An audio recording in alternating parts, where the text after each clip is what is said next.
So here's a curious example of corporations not wanting to hire minorities in the first place. And let's listen as Andrew Schiff unwittingly reveals that his firm is not hiring minorities because they are a different race. So let's listen. He says, first he said they want to bend over backwards to hire blacks. And they can't find them. And they can't find them. But now he kind of unwittingly reveals the real reason they don't hire minorities. Ready? Recently, I'm sure you've heard of the recent story of a man named Jose that emerged, who after changing his name on his job resume to just Joe, he then received a whole bunch of job offers. He's certainly not the only person who has reported things like this during their job search. How extensive do you think is racial profiling in the HR department?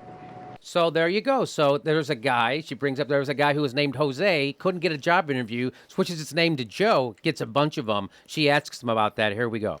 Well, I mean, look, as I said, I've never really experienced it, but I do know, and I know plenty of times we've said, well, why can't we get any black applicants?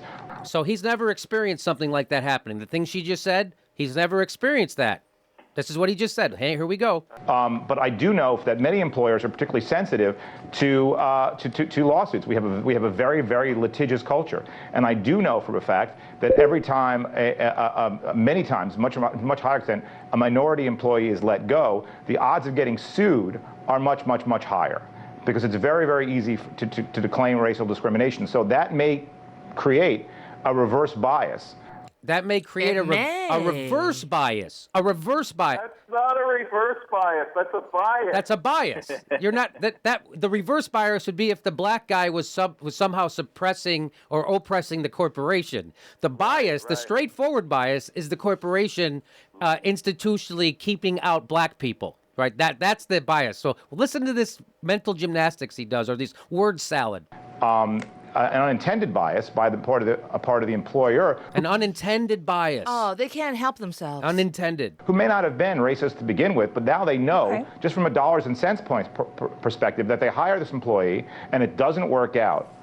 The chance of getting rid of that employee is much, much higher. I mean, the cost of getting rid of that employee is much higher. Okay. It's actually happening right now. I've seen it happen in my firm, where you say, we can't make that move because we're going to get sued. So the move he's talking about is hiring a minority. He goes, it's happening in my, even though he started out by saying, I've never seen this personally, then he ends it unwittingly revealing that he's a liar and a racist and says, it's happening right now in my company. We can't make that move because we're going to get sued. That move meaning hiring minorities.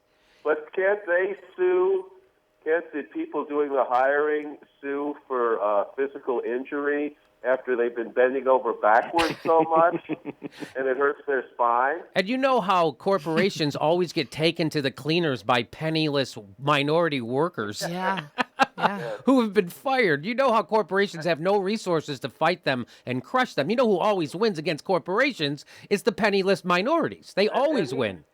And this guy's saying, there's a lazy, shitless culture in the black community with the rap stars and the athletes, and they just don't want to compete in the white world. But then he says immediately afterwards, if you work really hard, if you go to college, if you go to graduate school, if you get every degree you can and become as qualified as a person possibly can be, you will not get hired because you're a black person, and you might sue us.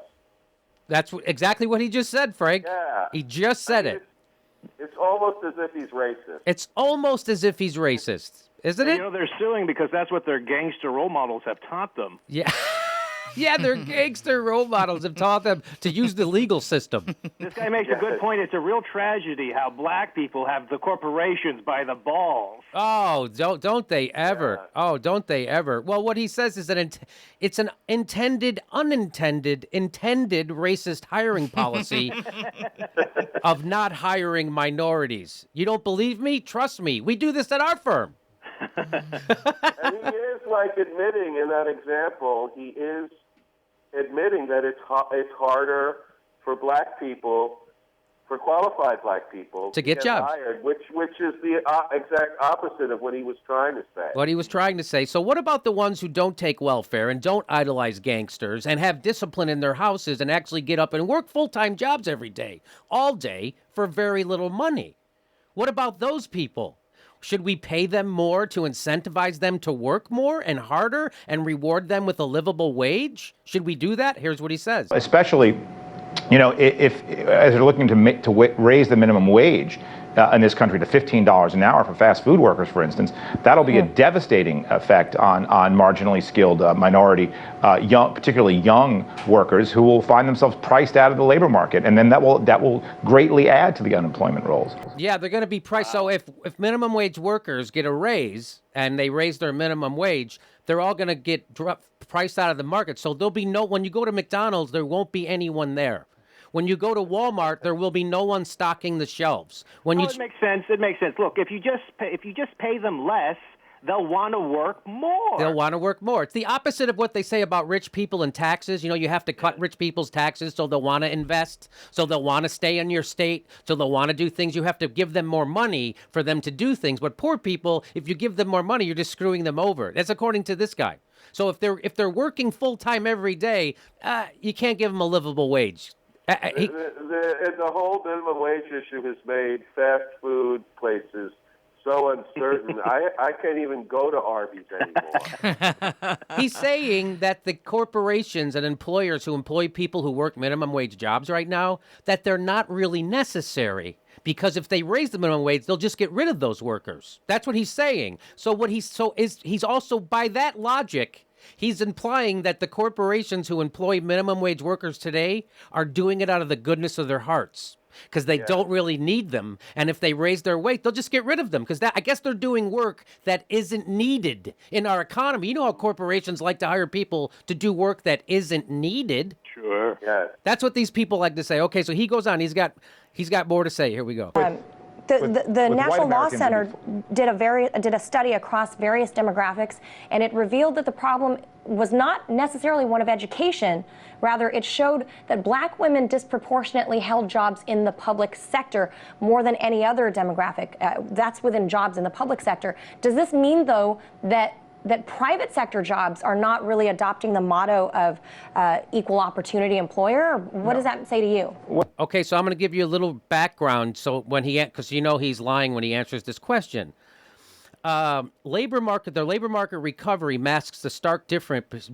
This is from the Brookings Institute, by the way. This is a Republican think tank. And they said that the labor market recovery masks the stark differences between the private and public sectors. The private sector has now seen 54 straight months of payroll gains, totaling 10 million jobs. The public sector has actually lost more than 500,000 jobs over the same period, okay? This is from them. All right. So now here's his answer. Well, no, I think, first of all, there has not been the public sector jobs survived the last recession a lot better than private sector jobs. So he's just completely 100% wrong. He has it upside down and backwards. Okay, here we go. You saw a much larger dip in the amount of private sector employees. That doesn't really make a lot of sense. I would think that doesn't make any sense because it's accurate and it undermines his BS that blacks are shiftless and lazy.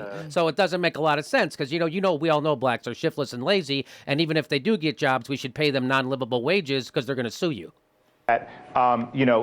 One of the reasons that African-American women are unemployed at a higher rate is because they drop out of the labor force because they are incentivized to have more children and have those children essentially placed on the public dole. There's no limit. The more children you have, the more money you get. And it certainly helps if you're not married. If you are married, you get less money.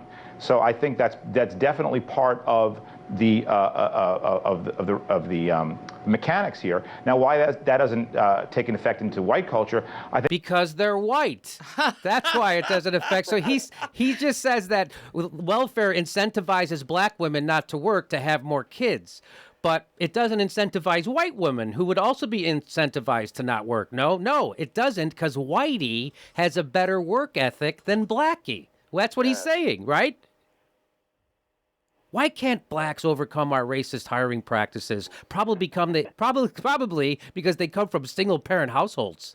I bet you that's why they can't overcome their race. Makes sense. Yes. So he just couldn't help himself. Like that's just race. So that sounds like he is making a speech because he's running for the Grand Dragon of the KKK. That would be an economy. Go ahead. Well, he's very articulate. he did an even better job than in his articles for Ron Paul's newsletter.